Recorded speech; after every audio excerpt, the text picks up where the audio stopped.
and we need personal effort to get it done. So my job is to coordinate the efforts of the church, all of the auxiliaries, to achieve this mission, to evangelize, to educate and empower our membership for Christian service. That's why you're here. You're not here for any other reason. There will be no starless crowns in heaven. None.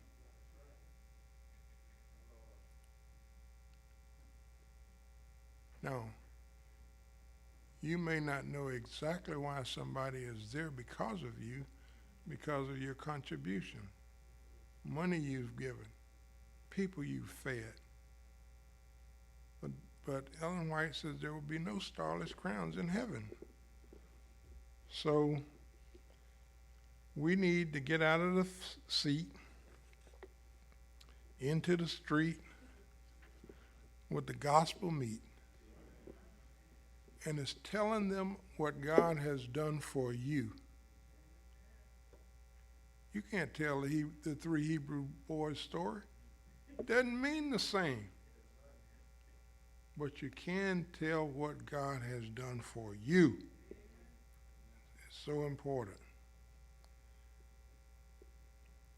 Personal versus church ministry. It's always good to be a part of a church organization,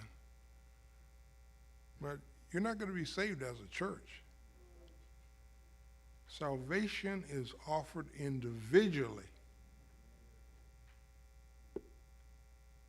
That's why it's called personal ministry, your service to others. Ecclesiastes 9:10 says, whatsoever thy hand is assigned to do. How should you do it? All your might. Do it with all your might. That's what God expects. Us to do it with all our mights. Proverbs 3:9 says, give God your best part. Give it all to him. I was the leader of Michelin's largest manufacturing plant.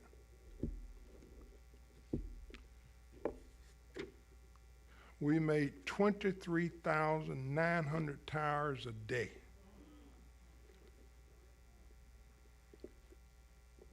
Howard, it was done with robotics. When it ran well. But boy, when it hiccuped, oh my goodness. But I would always pray,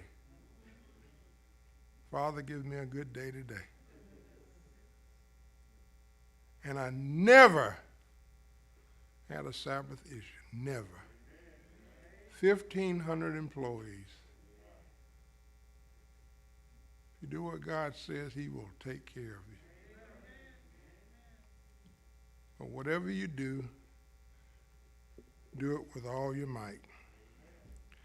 The book Christian Service, one of the little red books. Page 9, it says, with almost impatient eagerness, the angels wait for our cooperation. The angels wait for our cooperation. For man must be channeled to communicate with man. And when we give ourselves to Christ in wholehearted devotion, angels rejoice that they may speak through us to reveal God's love.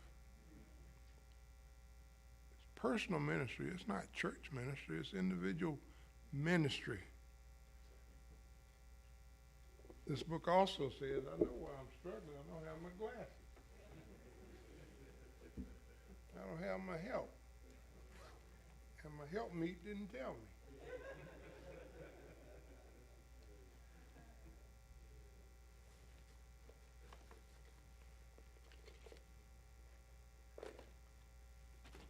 You see, Howard, I recently had a birthday. And when you reach a certain age, everything can go wrong. Everything. Eyes, you can't see, you can't hear. My wife said, turn that TV down.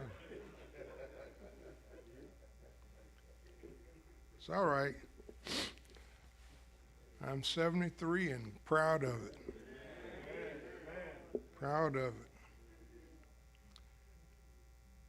Representative says, as representatives among men, Christ does not choose angels who have never fallen, but human beings, men of like passion with those he seeks to save. Christ took upon himself humanity that he might reach humanity. Divinity needed humanity, for it required both the divine and human to bring salvation to the world. She goes on to say, every true disciple is born into the kingdom of God as a missionary, a home missionary, not a foreign missionary, a home missionary.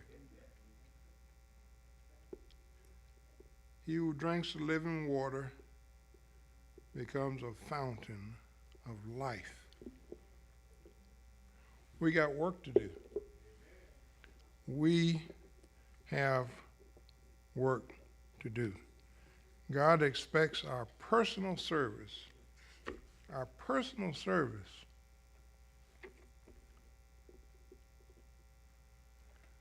Everywhere there's a tendency to substitute the work of organization for individual effort. You want to organize. Get a group. No. Go do it.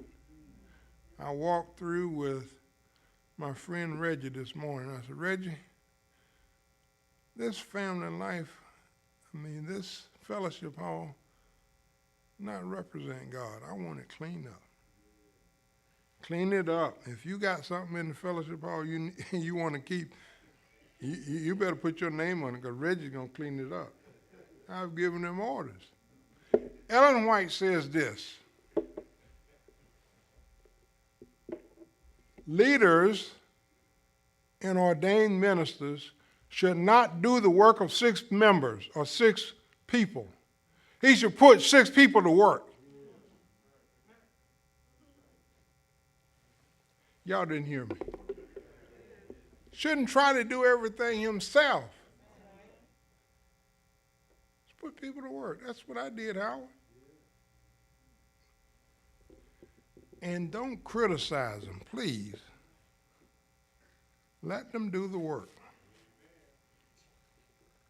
God expects us to do his work individually. Individually.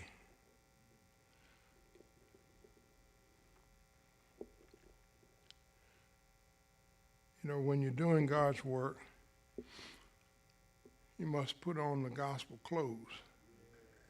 If you don't, you're going to get naked. And your shame is going to be seen. You must study his word. Put on the helmet of salvation. You find them in Ephesians chapter 6, 11 through 17. The whole armor of God. You got to always have it on. Because if you say you are a child of God, you will be attacked by Satan. I didn't say you may be, you will be. So you must be prepared. You must be ready. You must be ready to give an answer for the hope that is within you.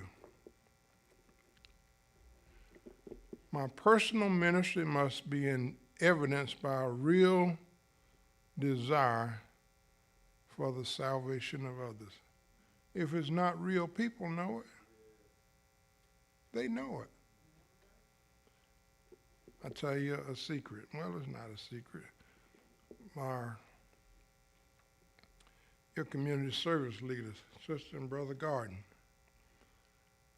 They have a desire for the homeless. It is evident. Every month, they go out and reach. I'm not sure exactly how it is, but I'm going to have her come and tell you. But they put together a care package for the homeless and take it to them. It consists of a bottle of water, toothbrush and toothpaste, hand sanitizer, some kind of snack. That's personal ministry representing the church. And she doesn't do it for any accolades. They do it because they love people and they want people to be saved. God makes it clear that he measures our love for him by the way we treat each other. Turn to 1 John chapter 4. I want you to get this. 1 John chapter 4.